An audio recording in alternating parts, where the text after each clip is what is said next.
Hello, everyone, and welcome to Police Off the Cuff Real Crime Stories. I'm your host, retired NYPD Sergeant Bill Cannon, a 20-year veteran of the NYPD. This whole case of the conspiracy, the murder of Donna Markel that happened in 2014, and involves pretty much the entire Adelson family, is just it reads like a tragedy, almost like we see up on the screen the pictures of pretty much everyone involved in this case. Donna Markel, of course, the victim of this case, and next to him, his lovely wife, Wendi Adelson, and then below her, her dad, Harvey Adelson, her mother, just arrested on Wednesday night, Donna Adelson, and then Charlie Adelson, a dentist, a periodontist, successful, just tried for murder and convicted. And then we have the other players, the hired help, if you will, Catherine Magbuania and her baby's father, Sigfredo Garcia, and Latin King Luis Rivera, the guys who were the actual doing the work, doing the shooting, doing the dirty work for these people. But can't a divorce lawyer do the work that you need to be done? There was a contentious divorce. So does that mean we can't solve this in court? So let's have them whacked. Let's have law professor Donna Markel whacked because this little spoiled girl, another attorney, Wendi Adelson, she's not happy. And her mom, Donna Adelson, who lives in Miami, can't have her grandchildren close to her because Donna Markel will not allow it. That's not okay for very rich people because they're used to getting their way. They're used to getting what they want. So if we can't bribe him into doing what we want to do, what's the next best thing we can do? Well, you know something? We can take his life. We can kill him. We can hire two thugs to whack him, to do a hit. And then all our problems will be solved. So they thought. But look at what occurred since then. 73-year-old Donna Adelson arrested in Miami International Airport with her husband. Harvey, trying to flee to Dubai and catch a plane to Vietnam, where there is no extradition treaty with the United States. That'll solve all our problems. We just run away. We got plenty of money. We'll lead a different life. They won't be able to catch us. They never heard the expression, the long arm of the law, the long arm of the law. And that's what happened to Donna Adelson. She didn't even get very far. She got caught in Miami airport. What was this 73-year-old thinking? What was she thinking? What was grandma, who always got her way, thinking? That she could flee the jurisdiction, that they could take part in a conspiracy to kill her daughter Wendy's husband and get away with it. Well, we're going to find that out. We're going to see. So hang on to your seats. You're about to join true crime from a police perspective. Police off the cuff. So if you like true crime, stay with us. You're about to get it off the cuff.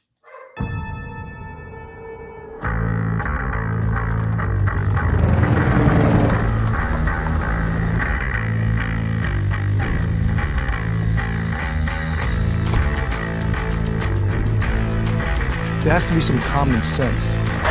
Yes, sir. They have the car stopped at 10th and Ranch by Glider. We still don't know who pulled the trigger.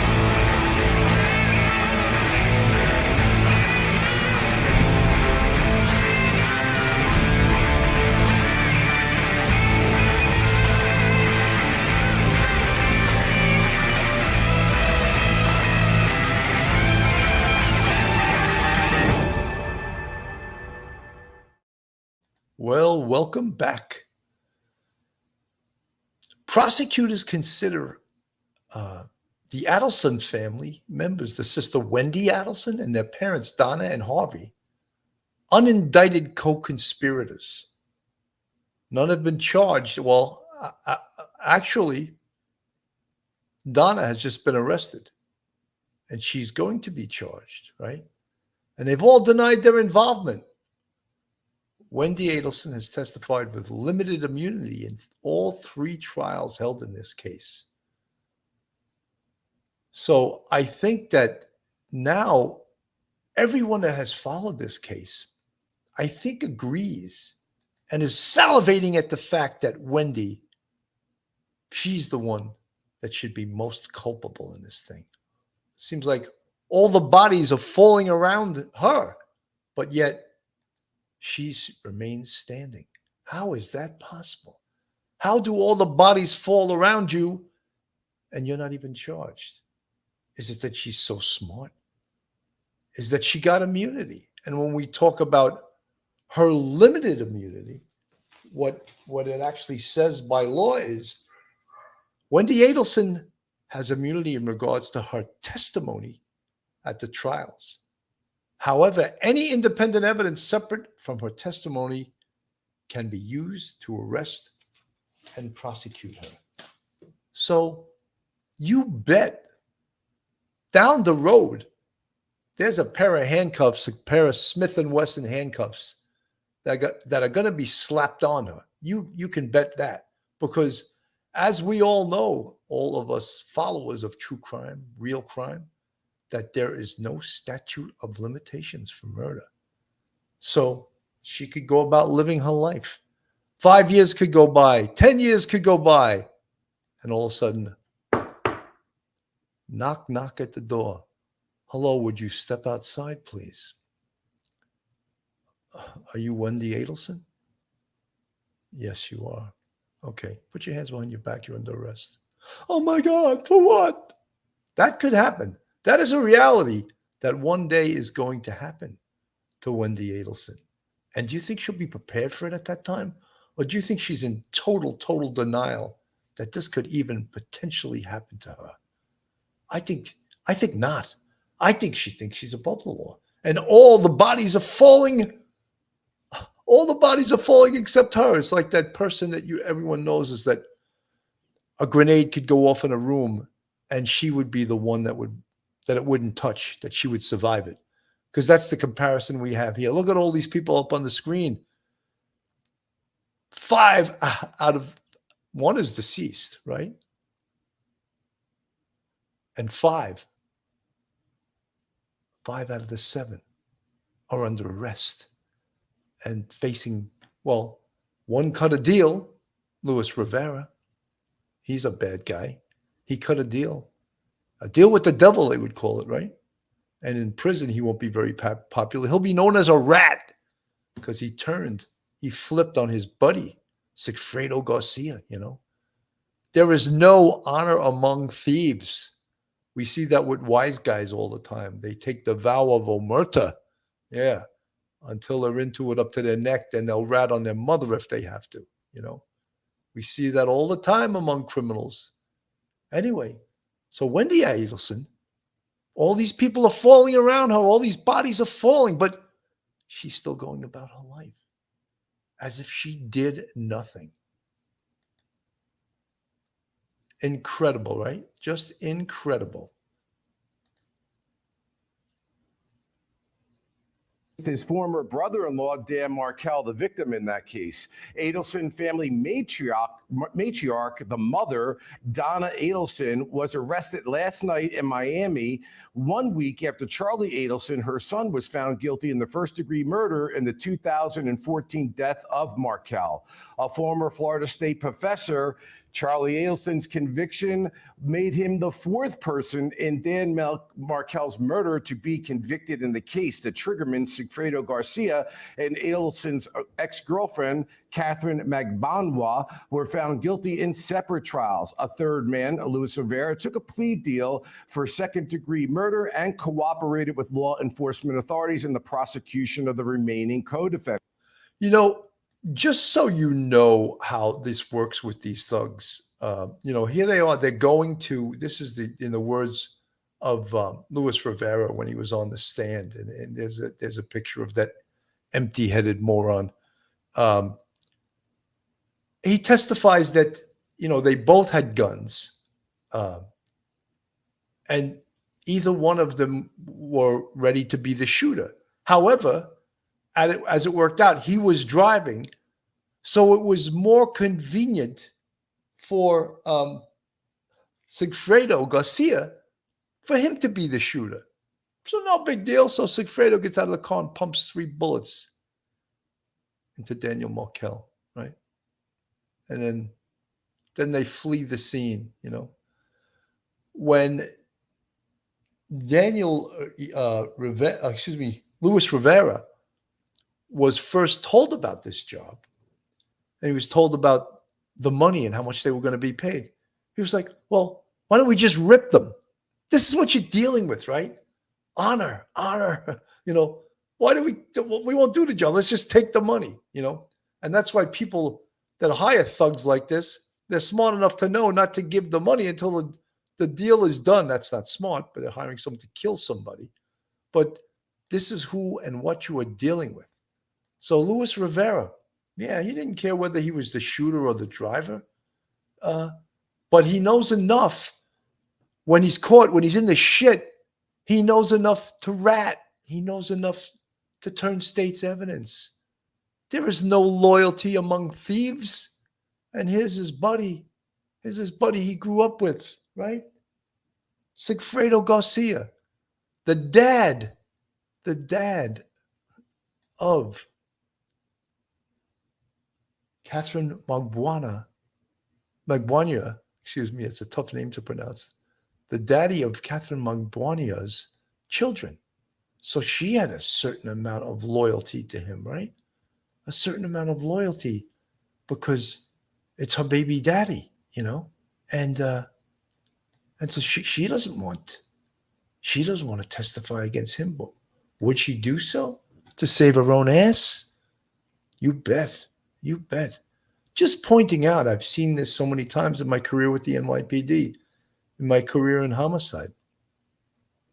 You used to say, whoever gets the deal first, whoever flips first gets the best deal, and that happens to be the truth. So flip, get that deal fast, because before the first person, because there's no honor among thieves. Criminals are rats, and they rat on each other all the time. Donna Adelson was reportedly, get this, arrested in Miami International Airport after she and her husband allegedly purchased one-way tickets to Vietnam. Why not? Authorities booked her on an out-of-county felony warrant, but no charges have been specified yet. With me right now to break this all down is a special guest and criminal defense attorney, Tim Jansen, who has been following the Dan Markel murder case from the very beginning. Tim, I know. So Donna Adelson now, she's picked up at the airport, right? They have that incredible on video called The Bump. And if you don't know what The Bump is, the FBI had a wire up on their phones. A wire. It's almost like, like the TV show The Wire. They had a wiretap on their phones. And every time they talked, the FBI was listening in, And they knew, we used to call it in the NYPD, shaking the tree. Shake that tree, right? Shake that tree and the coconuts fall out. Except in this, it was called, the FBI called it The Bump. Let's go up to her with an undercover and pretend that we represent Luis Rivera in prison. He needs more money. Let's shake him down for more money and give them this letter. And they confronted her. And what does that do? And why is it called The Bump? Well, as we say in the NYPD, they shook the tree. Now, all of a sudden, all the players involved in this are calling each other. What's going on? What happened?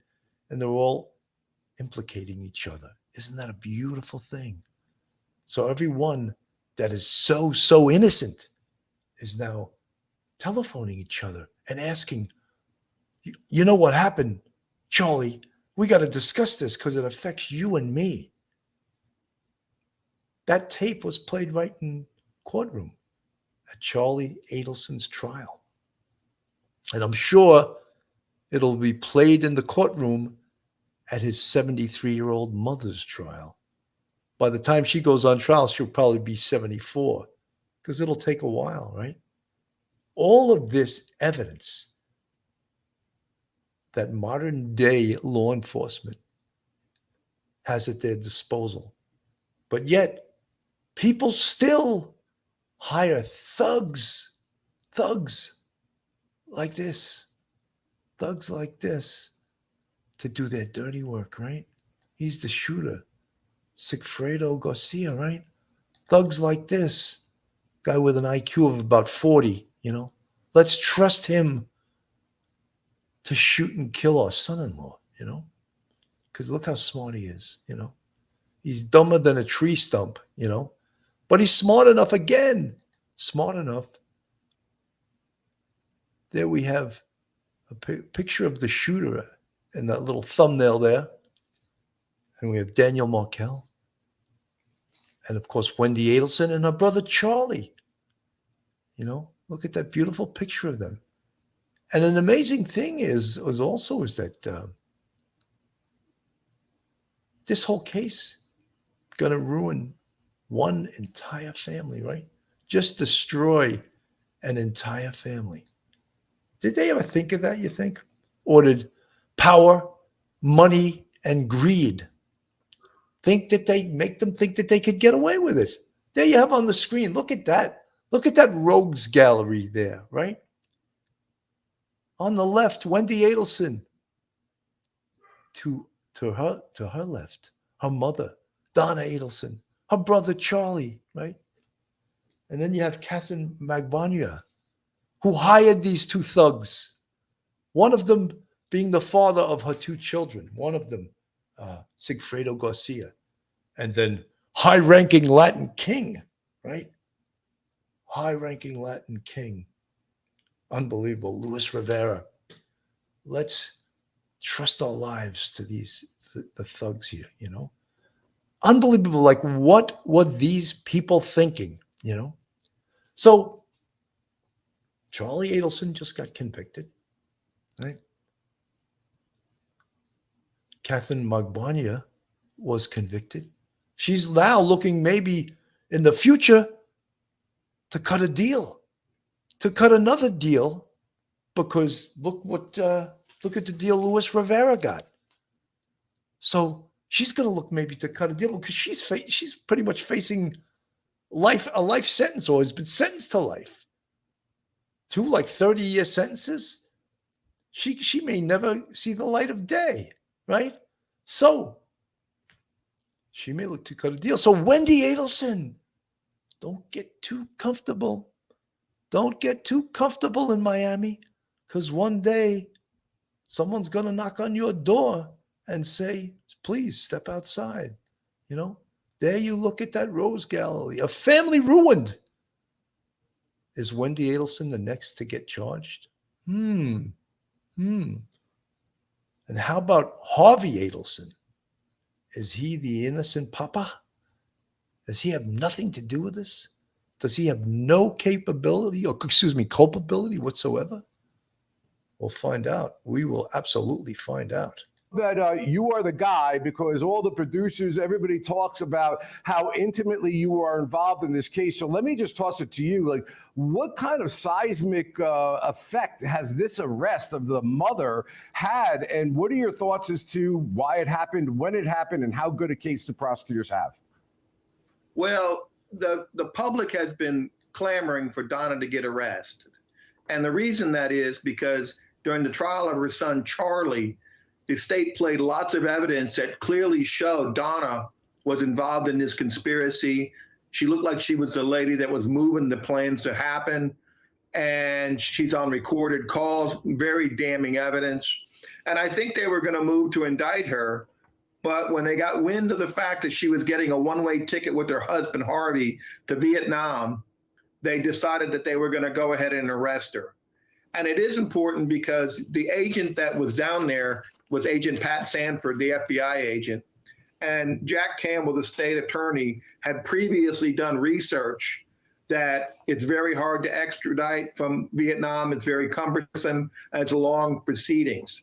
And they did research. So they knew ahead of time she was on a no-fly list or an alert fly list, that they sent the FBI agent to Miami from Tallahassee to be there and take her in custody last night. You know, Tim, as a former homicide prosecutor and having run a lot of cases, I've been very impressed with the prosecution team here. There have been a lot of strategical decisions. They flipped one defendant. They went after Catherine. Ultimately, they got a conviction of her. And both her and the other co-defendant who were convicted, Catherine, wanted to actually testify. So prosecutors had to navigate that nuance. Should we have her come in? What would her credibility be? Well, obviously, they made the right decision because there was another conviction there. So let me ask you with regard to this arrest of Donna, is it, you think, simply because of the flight aspect of it, or do you believe they have enough evidence to continue once again with yet another trial, which prosecutors hate to do, to try the same case over and over and over again,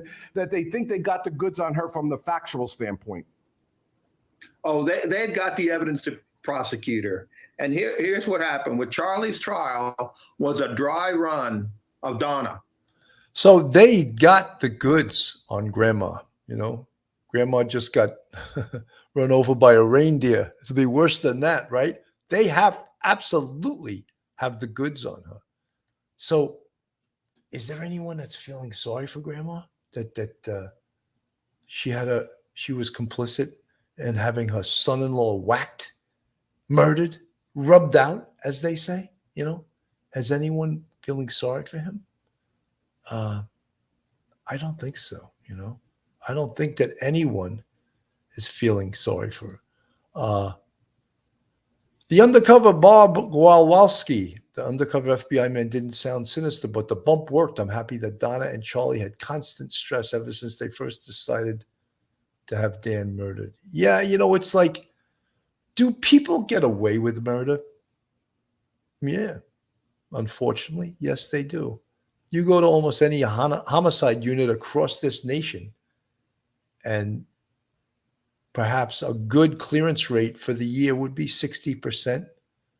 But as we know, there's no statute of limitations. So at any point, a homicide from years and years ago could be solved by someone knocking on your door and saying, hello, we're the police, we'd like to speak to you. You know, and all of a sudden something someone did 18 or 20 years ago, they're grabbed for. So, yeah, I mean, when you think about it, look at Granny there in this picture. Just incredible that that she thought that she could get away with this.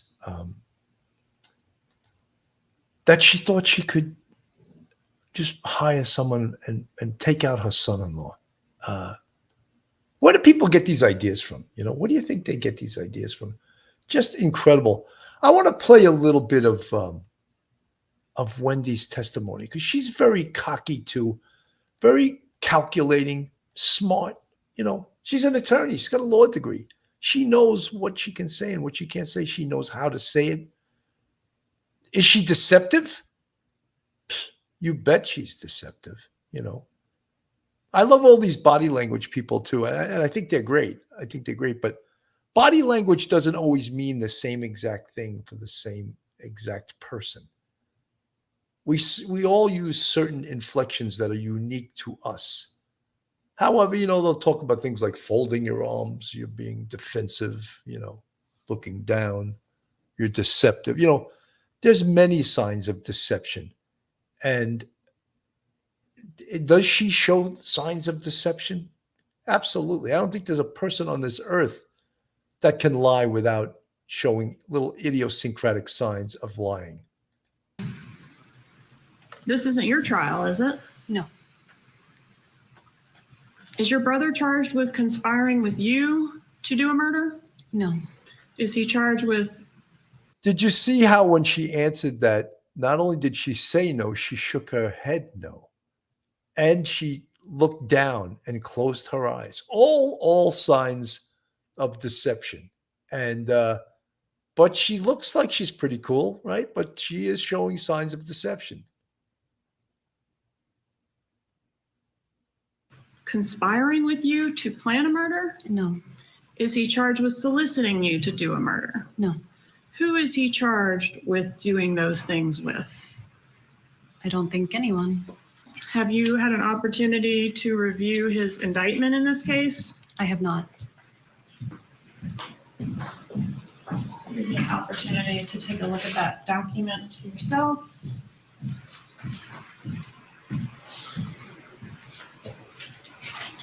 Who is your brother alleged to have done these crimes with? Catherine D. Magbanowa. Were you on the wire in this case, Ms. Adelson? No, So when the bump happened, are you familiar with the event I'm referencing as the bump? I am now. When law enforcement approached your mother on the street and handed her a piece of paper? Yes, Okay, when that occurred, who did your mother call? I don't know. Not you, right? Not me. Okay. And once your brother found out about the bump, did he call you about it? No, Who did he call? I don't know. Well, you listened to the calls to authenticate the voices, didn't you? Just to hear the voices, not to hear the content of the calls. Okay. And the voices were your brother's voice, right? But I listened to the calls just to hear who was on them, so I don't know what content they're referencing. I heard your answer. My question to you now is your brother's voice was on the calls. He was on some of the calls I listened to. Your mother's voice was on the calls. She was on some of the calls I listened to. Did you have any secret meetings with your brother post bump that happened in South Florida? No, You were asked about Jeffrey Lacoste and the way that your relationship ended. What is OkCupid? OkCupid is a dating website. Were you on that dating website? I was. Were you on that dating website at the time that you were dating Mr. Lacoste? No, I wasn't. And were you speaking, so I guess if you weren't on it, you weren't speaking to multiple men from the website during the time you were dating Mr. Lacoste. And I'll remind you that you provided your phone in this case and it was cell-brighted, downloaded. Objection, Your Honor. Argument. Right. Prosecutor giving her a strong warning not to lie, saying we've got the evidence. And wait, let's just back the truck up for a The interesting thing about this, and Hotshot Guy in the chat, thank you for your comments. Wendi committed numerous acts of perjury during her testimony in the past 3 trials. Wendi should be prosecuted for perjury at the very least and for conspiracy to commit murder. I think that that may happen. That absolutely may happen. That she may be tried for. And perjury in a capital murder case like this, from what I understand, if you're found guilty of perjury, the penalty could be like 30 years for each act of perjury because of the stakes are so high in this case. So she may seem so cool and so calm and so collected in the way she testifies, and she's very careful with her answers. But you know something?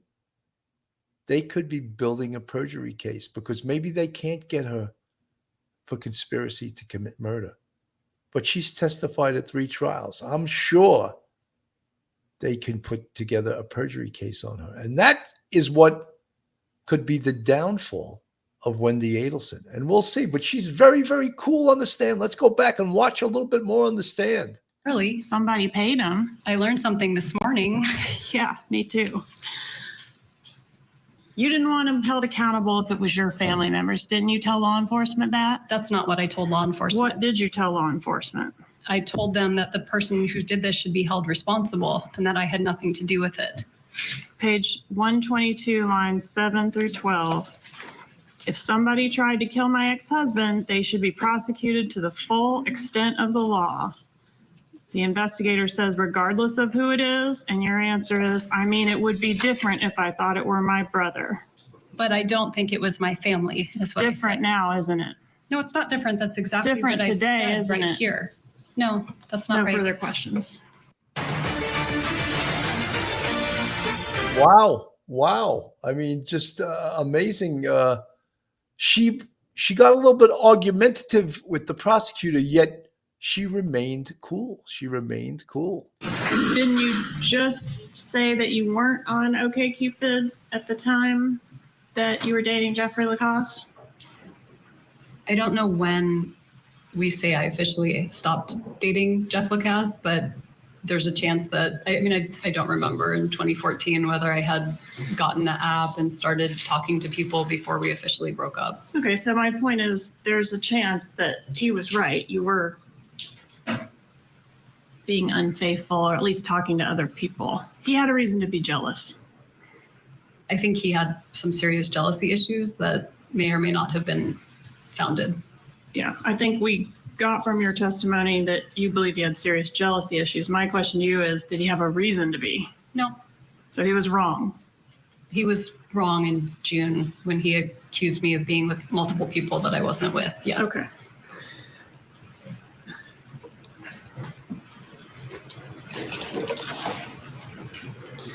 What was wrong with Dan's mother trying to make arrangements for the kids in the event of your arrest? Wasn't that a kind thing to do? I don't think it's kind to put my children in foster care. Wasn't the foster care intended only to cover the time frame that it would take for her to get on a plane and get here? She never said that. You thought she was just going to leave them in foster care? I didn't know what to think. They have a mother. They don't need to be in foster care. But they wouldn't have a mother in the event of your arrest, Ms. Adelson. Wasn't that the intention of the email? I don't know what the intent of the email was. I was not going to be arrested for a crime I didn't commit. She didn't know that though, did she? I don't know what she knows or doesn't know. I can't speak to that. Do Dan's Well, that's a real lawyer thing. I don't know what she knows or doesn't know. I can't speak for her. That's right out of law school 101. You can't say what someone else is thinking, but this prosecutor is very, very good. However, so is Wendi Adelson as a witness. She knows how to answer these questions, mostly probably because of her background as an attorney. parents know whether you committed this crime or not? I don't know how to answer that question. How would they? Particularly back at the time that she sent that email. It was fresh at that time, right? I'm sorry, what was fresh? All the events that were occurring, the arrests. That was 2 years after Danny's murder. I don't know what she knew or didn't know. I know that my children don't belong in foster care.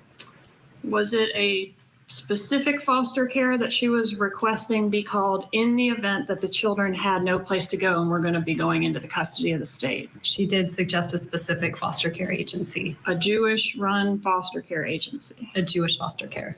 Okay. How many times have the kids visited Dan's parents since this murder? Many. It'd be hard to count.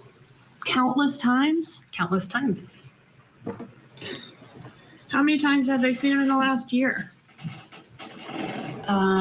We had a visit with Danny's dad and the boy's cousin this summer. We've had a lot of Skype visits. I love how she looks up in the air, up as if she's going to get the answer from a blackboard or something. She's looking straight, up in the air, or the Lord is going to give her the answer. I don't know. Where's she getting the answer from? They do live in Canada, so it makes it a little bit harder to have in-person visitation. But every time they've asked for it, we've arranged it. Every time they've asked for a visit, you've arranged it. Yes, ma'am. How many times have they seen him in the last 5 years? Again, Countless? As in the last 5 years, that overlaps with the time when they tried to put them in foster care. So since we've reestablished relations, we've seen them about twice a year whenever they come down to Florida. So in the last 5 years, they've seen him how many times? 2 or 3 times a year? About that. Has this been a major issue between you and Dan Markel's parents? This issue of them having access to the kids? The issue of them trying to put them in foster care is a major No, issue. ma'am, that's not my question. I'm sorry. Hasn't the issue of them trying to get access to your kids been a major issue, at least for them? Since they tried to put the children in foster care, yes. Before that, it was not a problem. Are you familiar with their work across the street at the legislature trying to get bills passed to give grandparents rights to see kids? I'm familiar with their grandparents' legislation, but it's actually unconstitutional. Okay. Are you mad? Are you angry that according to your brother's theory, he and your mom have known who killed your children's father since 2014 and you weren't told who it was? I'm more angry that somebody killed my children's father. So you're not mad about that they knew this whole time? That's what they're saying. I'm sorry, can we? Great question. Because it's not believable. The old expression, it does not pass the smell test. It's not believable that she would not have been told by her mother, Donna, and her brother, Charles, that they hired someone to whack Daniel, her ex-husband, right? It's not believable that she wasn't told that. So she's doing a little bit of squirming on the stand right now, but as you see her mind working as this prosecutor pegs her with these questions, it's interesting to watch her body lingo. That's the theory of the defense in this case, is that he's known the whole time. Your brother's known what happened to Dan. Does that make you angry? I'm angry about so many things. It's hard to. Is that one of them? Separate them. Well, try. I'm confused. It's hard to process. And apparently, according to his lawyer, these killers had threatened to kill your brother's family members as well. Did you hear that? I did hear that. And that would be you, right? It was. Were you told that a specific threat had been made by the same people that had killed your ex-husband to kill your brother's family members? I was not told. Would that have been information you would have liked to know back in 2014? Yes. Would you have made the same decision to move down to South Florida, closer to the killers? No, I would not. And even after the killers were arrested in 2016, you weren't told that that's what was going on the whole time. I found out yesterday. No further questions. Members of the jury. I think that she's, even though we all can watch her testify, we watch Wendi Adelson testify, and we know she's lying, she's great at testifying. She's excellent. I think that she's very measured. She's very thoughtful. She thinks about each and every word she's going to say. She doesn't just spew forth answers without thinking. That's very important, right? It's very, very important, because if you just answer questions and you don't think, that's where you get in trouble. That's where a sharp prosecutor will come back at you and beat you into the pavement. But yet Wendi Adelson is very measured, very cool, very calculated, And that's why all of you guys watching this hate her guts. That's why you all hate her, because she thinks she's smarter than everybody else, right? And when you look at this little rogues gallery that I'm going to put on the screen there, we all know that she belongs. All of them on the bottom, except for Harvey Adelson, all of them should have an A on their picture, meaning arrested, that they've been arrested so far. They should all have that A. And they don't, right? They don't yet. But she, again, should have an A across her picture. Arrested. And hopefully that's going to happen. That's going to happen very soon. And some of you say that she should be charged with perjury. And I something? I think you're right. I think that might be the way to go after her, with a perjury rap, because a perjury rap in a capital murder case like this could get her life in prison. So she may be so cool and so calm and so collected. But you know something? She's going to be wearing those Smith & Wesson jewelry soon, the bracelets that no one wants to have on, especially when they're put on behind your back. And she's going to be marched into a jail, and she's going to go on trial. And then she'll join all of this rogues gallery here, except, of course, for her husband, her ex-husband, Dan Markel, who was the victim in this case. So we're just missing two people in this rogues gallery that I have on the screen. Wendi Adelson, Harvey Adelson, Donna Adelson, Charlie Adelson, Catherine Magbanua, Sigfredo Garcia, and Luis Rivera. This whole rogues gallery all has an A on their chest. And Wendi will be getting that A, and not for doing good work. Not an A for being the best speller in her class. Not an A for graduating law school, for working for a judge, but an A meaning arrested. Arrested. This is Police Off the Cuff, real crime stories. If you like real crime, true crime from a police perspective, then you're in the right place. And if you're not subscribed to us, go on our YouTube, hit that subscribe button, give us a thumbs up, and ring that bell. Like they used to say, ring my bell, right? Ring that bell. And if you want to contribute to us, we have a Patreon with 3 different levels.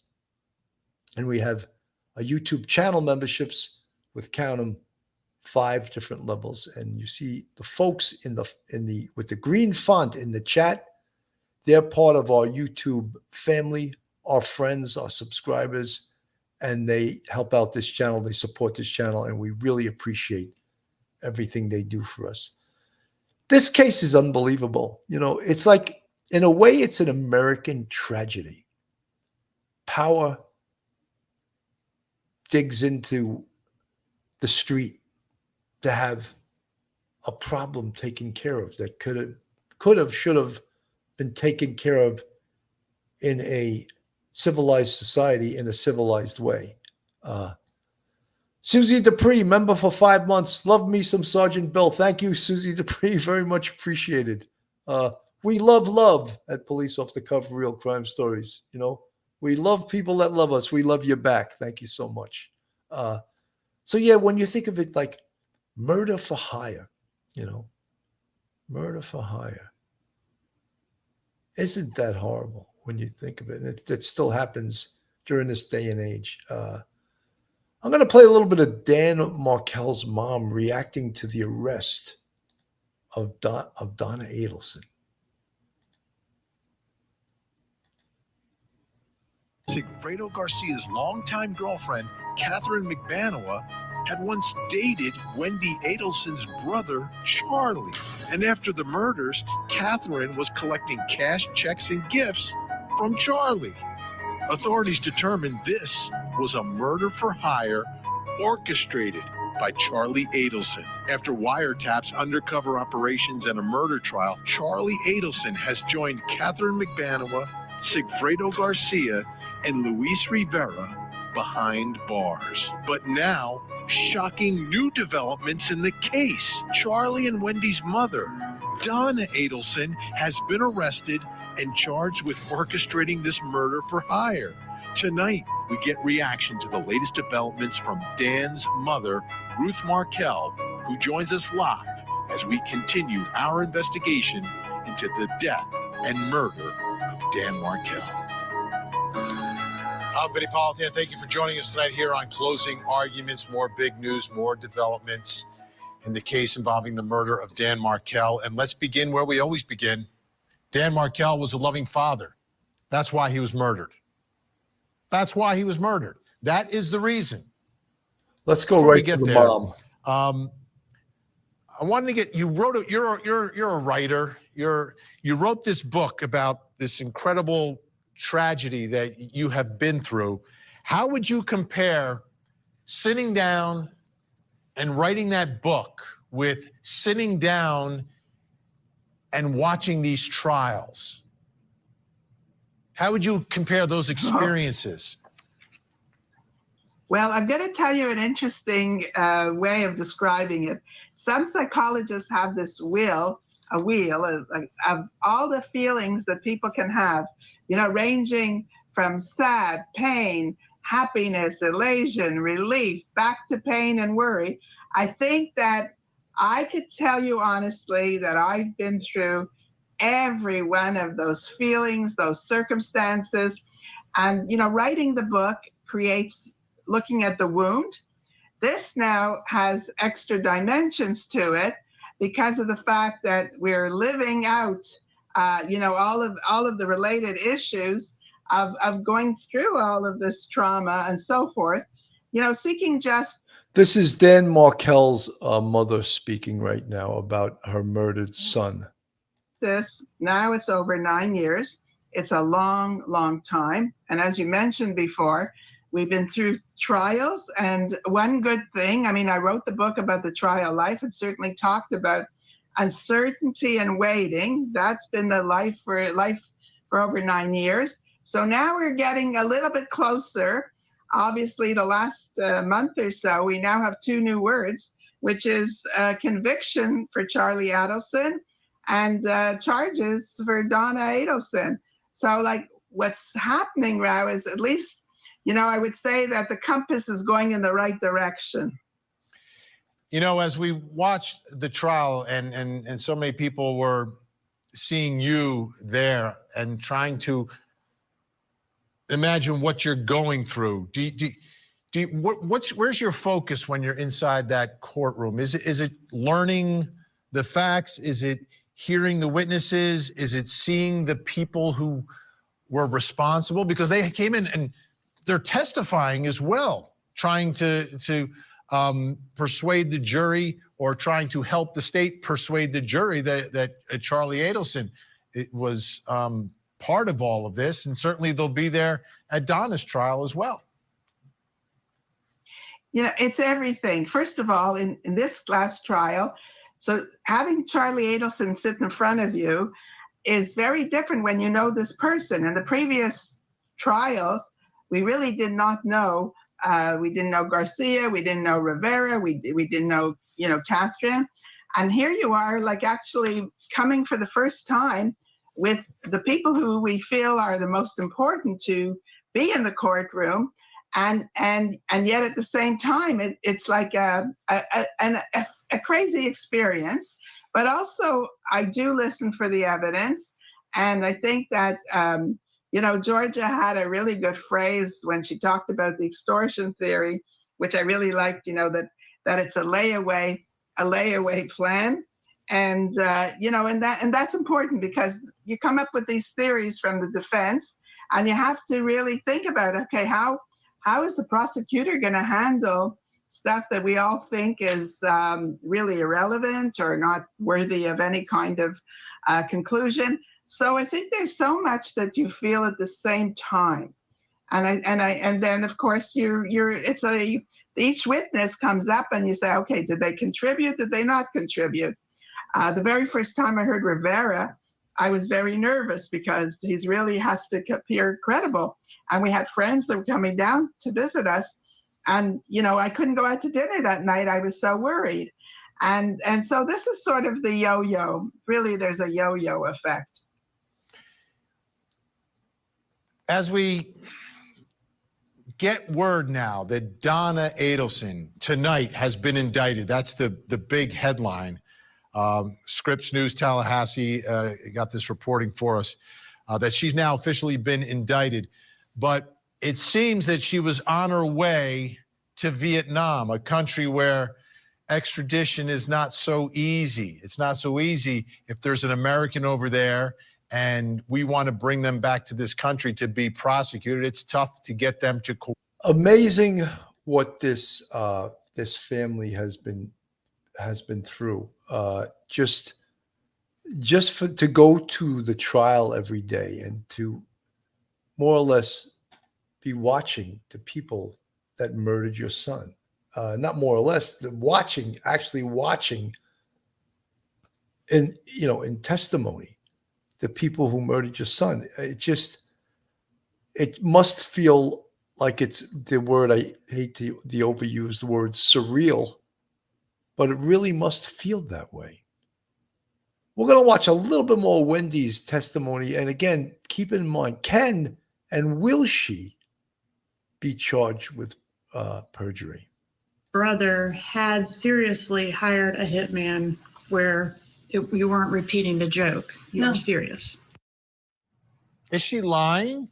Is she committing perjury? Should she be prosecuted for perjury?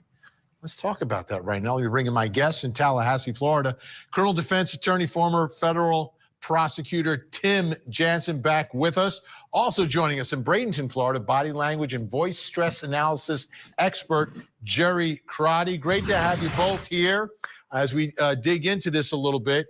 Let me start with you, Jerry, though. In taking a listen there to Wendi Adelson, I know there's a short clip there, but what are your thoughts about how she's saying what she's saying? And is there anything there that kind of, you took note of? Yeah, so I have a lot of notes actually from her testimony. I don't know anything about this case, honestly. And so when I started watching it, I was really curious if everybody thought she was being deceptive. And so the one thing I can tell you is that the gentleman with the glasses on, I don't know who that is either, he was very congruent when he was speaking. The emotions match, everything match up like it should. However, when she was speaking, there was absolutely no emotion on her face when she's answering the questions. One of the things, I was a law enforcement officer for over 20 years, and 75–80% of that I was an investigator. And one of the things that myself and my partner always said was, if somebody's looking you in the eyes and you can see the bottom of the white on the bottom of their eyes, that's an instant get ready, because they're about to lie to you. We called it the three whites of the eyes. I have no idea where that name came from, but I really noticed it with her right out of the gate. And so it really made me kind of sit up and pay attention to exactly what she was saying. I ran those answers through the voice stress analyzer, and there was definitely deception in those answers. Wow. Okay. Let's take a listen to a little more of Wendi Adelson here. Talking about the crime scene, because remember the morning of the murder, she gets in the car and she's going someplace and she sort of takes a roundabout way there. Here's what she said about that on the stand. Did you go to the crime scene or very near the crime scene on your way from your residence to, I guess, to lunch or to wherever you were going next? No, I did not. So you never turned on Trescott Drive that day? I went to turn on Trescott Drive, but I saw that it had been blocked off by some tape. And so I just kept driving on Centerville. Okay. And when you had to turn around at the tape, right, to go back out? I think I tried to turn right and it couldn't turn. So I would have made like the kind of turn, like a K turn, and kept going. Was there a roadblock there with? There was tape. Yeah. And an officer was there? I didn't see an officer, but I did see a car. A law enforcement marked vehicle? Okay. Did you have any contact with the officer? No. Okay. Did you do anything after that to try to find out what was going on down that roadway? No, I just assumed it was weather, or maybe a tree fell. I just want to note, I love the prosecutor's style throughout the trial. It was amazing. Now let's take a listen to this prosecutor is very good. She's very measured. You can tell she's very experienced. She doesn't seem to get flustered. She keeps her cool, but yet she's strict. Her questions are very to the point, and when she doesn't get the answer she asked the question of, she immediately says, "That's not what I asked. I asked you this. You answered something differently." Officer Bill Brannon from the Tallahassee Police describing the same situation. From the roadblock where you were positioned, could you see the crime scene?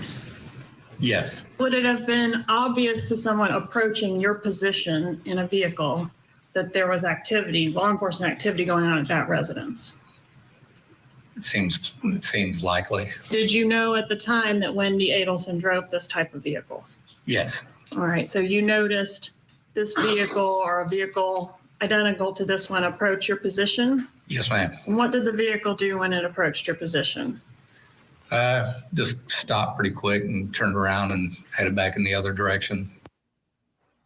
All right, Tim Jansen, can you break it? Now, the question I have for you guys, did she take a ride by that crime scene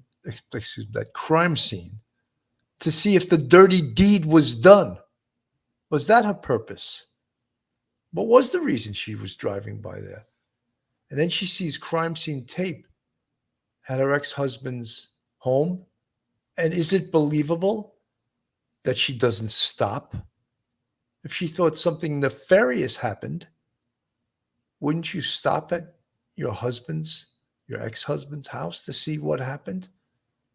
Does that therefore mean that she knew what had happened? Or she assumed what had happened because she knew what was going to go down, and then she was looking for some sort of confirmation? That's some of the questions I have.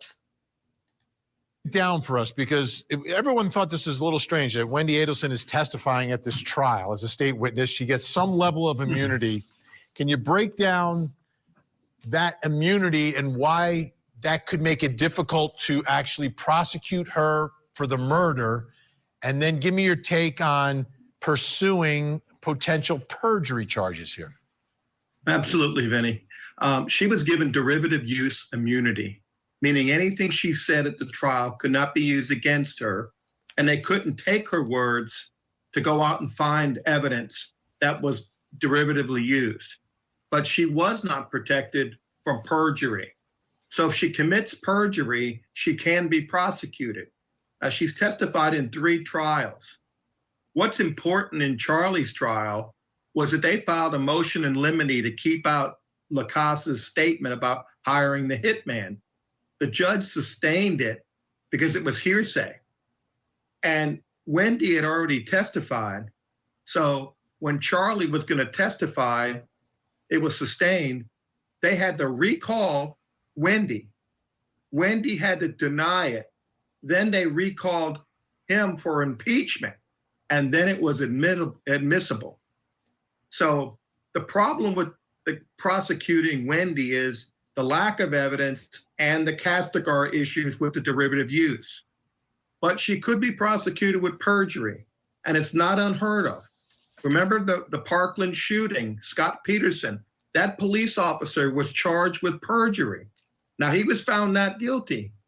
But perjury in this case is on a capital offense like this, is a second-degree felony punishable by 30 years. Boom, boom. Did you hear that? Did you hear that? Perjury in a capital case is a second-degree felony that could result in 30 years in prison. And what if she has multiple counts of perjury? Could that be consecutive sentences of 30 years or more? So this prosecutor is smart as they come. If they don't have enough evidence to try her for a conspiracy to commit murder or to being part of this murder, to actually charge for murder first degree like they did her brother Charlie, which no doubt they will do to her mother Donna, she could be ensnared in this perjury, and it's not a trap. She already testified at 3 separate trials. Did she knowingly lie? Did she knowingly tell falsehoods?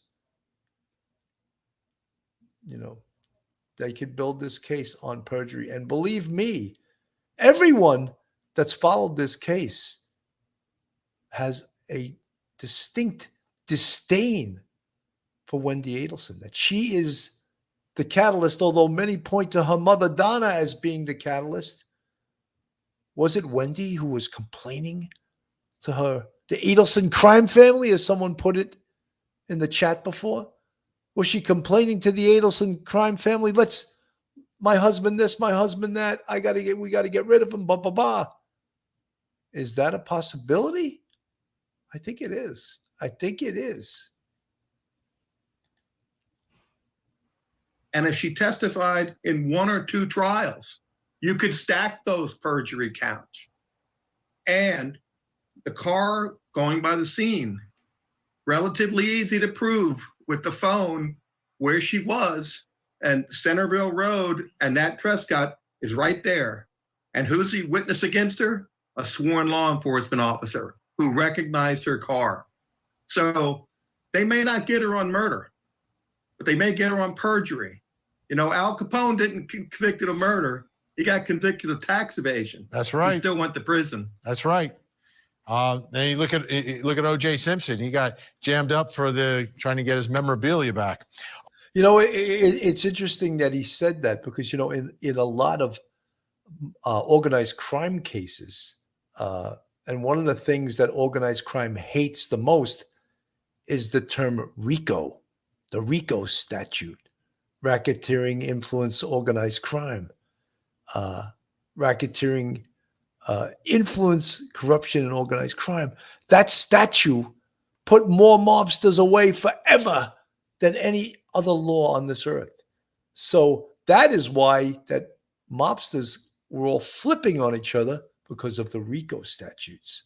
So again, they couldn't get mobsters, like in this case, they couldn't get them for murder, but they can get them for continuing organized crime, conspiracy. And they would get sentences like beyond the pale. Okay, let's take a listen to more now of Wendi Adelson's testimony. Here talking about this so-called celebration dinner. After the murder, do you recall going to a dinner where you got sick at the table? It was about a month later, and yes, I remember. Where did that dinner occur? Was that here in Tallahassee or somewhere else? No, it was in Miami. All right. And was it like out at a restaurant? It was at a restaurant. All right. And when we say you got sick at the table, did you actually vomit at the table? I threw up at the table. All right. And did you ever hear your brother refer to that particular dinner as a celebratory dinner? No. Did you tell Jeffrey Lacoste that your brother called that a celebratory dinner? I did not. Was that One moment, Ms. Kell. Yes, sir. Objection. Hearsay. Overruled. Was that dinner a celebration of the murder of your ex-husband? Absolutely not. That dinner was the first time I left my house after over a month because I was terrified. And if it was a celebration of anything, it was a celebration that I was willing to leave the house and eat a meal. During one of those phone calls, did you learn about a dinner where Wendi had become ill at the table? Yes, I did learn about that. And what did you learn about that dinner? That she went out to dinner with Charlie for what he called a celebration dinner. He said something to her. She spontaneously vomited on the table. And this would have been within how much time after the homicide? Within a few weeks.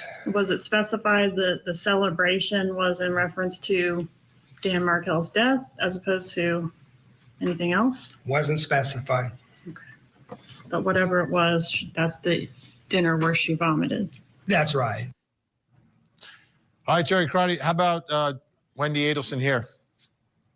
Okay, so I have a lot of notes on this part right here because it gets kind of right out of the gate. You can clearly see that you can see the bottom of her eyes when she's speaking.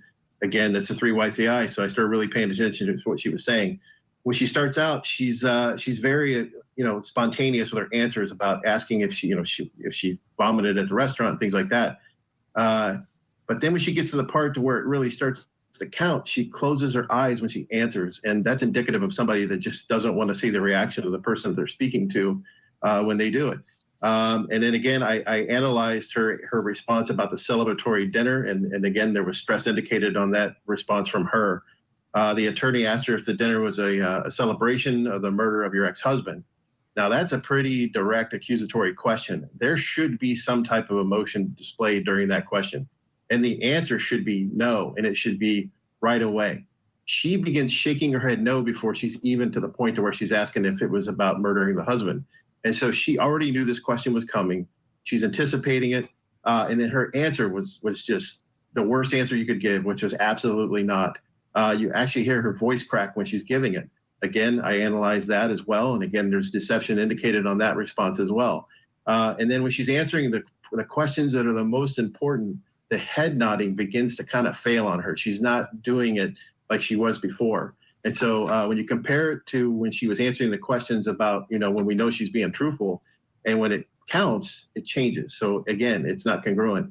And then the thing I thought that was really interesting was at the very end of her statement, she flashed a micro expression just a little bit, which to me looked like duping delight, which basically means you think you're getting one past somebody. And then she finished it up with pursed lips. And then the best was, she does a lot of contradicting herself when she speaks. Did you drive past the crime scene? No. Did you drive? But I drove up to the road though where it was at. So she contradicted herself there. But when they said it's not a celebration, and then at the very end she says, "But if it was a celebration, it was the fact that I was going out of the house to get a meal for the first time." So unbelievable. So she's having a hard time telling the truth. Yeah. Interesting. And as I said earlier, a lot of these body language guys, not everything people do is indicative of deception. Many things are, and I think most body language is you have to understand the person who you are interviewing, as what is their trigger points, what is the things they do when they're being deceptive, what are the things they do when they're lying, because not everyone does the same thing. Not everyone has the same body lingo that indicates the same type of deception. So a sharp investigator, a sharp interviewer knows that. And he or she looks for signs that for the very specific person they're interviewing are signs of deception. Folks, if you're looking for a great attorney in the New York metropolitan area, then Joe Murray is your man. Joe is a retired NYPD police officer and a fantastic defense attorney. You can reach Joe on his cell phone at 718-514-3855. Email him at joe@jmurray-law.com or go on his website, jmurray-law.com. Not only is Joe a fabulous defense attorney, but he's also a huge supporter of the Police Off the Cuff podcast and has been for several years, and we really appreciate all of his support. So this case is actually fascinating. Angel D, they need the behavior panel to analyze all body language experts establish a baseline for each person. Well, Truth Seeker, you're right, they should.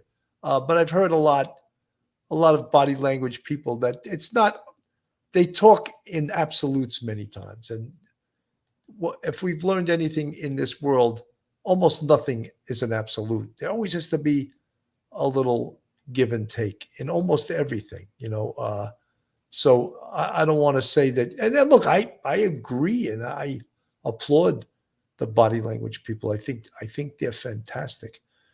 So we're going to stay with this case. And I mean, now when I say stay with it, what are we seeing? Well, we just saw Donna Adelson arrested, and everyone is hoping right there on the screen, Wendi Adelson is the next one to go down in this case. And not just because, we're evil and want to see something bad happen to her, but she's a bad person, Everyone, I think, agrees that she was complicit in this case. She was totally involved in this case. And when you look at this rogues gallery from left to right, Wendi Adelson, right? Donna Adelson, the grandmother. Charles Adelson, the brother and the periodontist, right? Catherine Magbanua, who was the catalyst, really, because she hired her baby's daddy, Sigfredo Garcia. He was the shooter. And also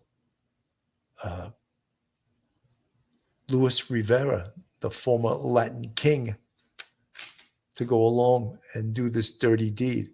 So everyone wants to see everyone involved in this horrific caper, especially the family of Daniel Markel. And think of how long they've had to deal with this. Incredible, right? Well, this has been Police Off the Cuff. That's our show for today. Police Off the Cuff, Real Crime Stories. I'm your host, Bill Cannon, retired NYPD Detective Sergeant from Manhattan North Homicide Squad. And I want to thank all you guys for tuning in today. And again, we'll bring you this case as new things pop up. It is a fascinating case. Thank you so much and have a great weekend, everyone. One episode just ain't enough.